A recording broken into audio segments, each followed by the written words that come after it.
Blended learning is really an approach to teaching and learning where we're using different modalities and intentionally incorporating digital content and tools in our instruction.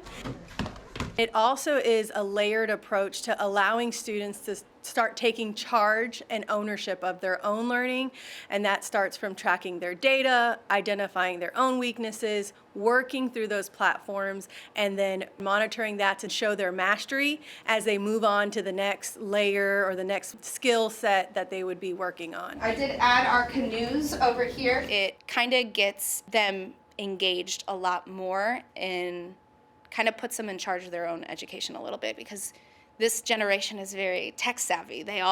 Almost all of them have either a tablet at home or a smartphone, or they see their parents with one, and so they interact with technology at home. So if they're doing that on the daily basis, why not bring that into the classroom and integrate Chromebooks or even tablets and kind of give them more options here at school? Okay, so I asked her a question, so is it declarative? What was going on in our classroom was our teacher makes us go in groups, so whenever she told us that we had to make sure we were doing what we were supposed to do. You guys, we did this in verse before. Even when we do stuff whole group, they know the expectations. When we do stuff independently, they know the expectations. When we do stuff small group, they know the expectations. You're right. So they know they have to be on task at all times, but also helping each other. If you see someone struggle, help them. And not just be relying on a teacher, they can rely on each other. I like it better because whenever you're in smaller groups, you can talk to your partners. Our classroom really likes to be in computer and also likes paper.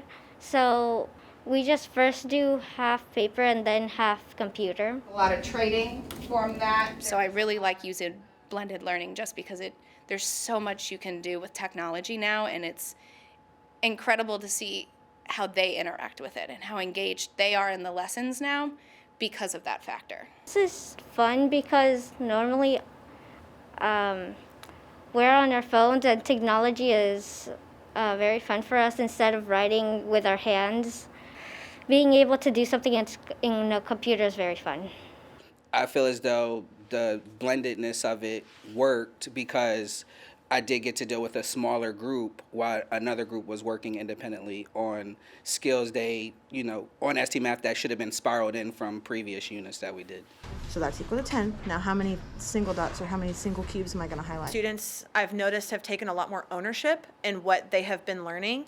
They're able to say, they're able to come up to me and say, hey, I actually learned this in ST Math, or hey, I've been practicing this in whatever classroom, and they're able to make those connections. For example, they're going out into the real world and they're saying, hey, I learned ST Math, I learned in ST Math about fractions, but then I also we got pizza on Friday night, and they're able to kind of talk about and make those connections that they see in technology and in the real world. So I think that that's been really powerful, that they're able to practice that content, not just with a teacher and not just via peer tutoring or anything like that, but they're able to get another tool to add to their toolbox and just really help them master that content in more than just pencil paper ways. Putting it together hand in hand makes it work to me. I would send the message to other campuses that blended learning is a productive struggle. At the beginning, it's just a little bit out of your comfort zone because we're so used to paper, pencil, what's in our textbook, but really you reap the benefits as you step out of your comfort zone, and you're really going to see students taking ownership and then them knowing where they're going, what they need to do, and when they get there, it's that much sweeter. Did he read it right? He did. Good job.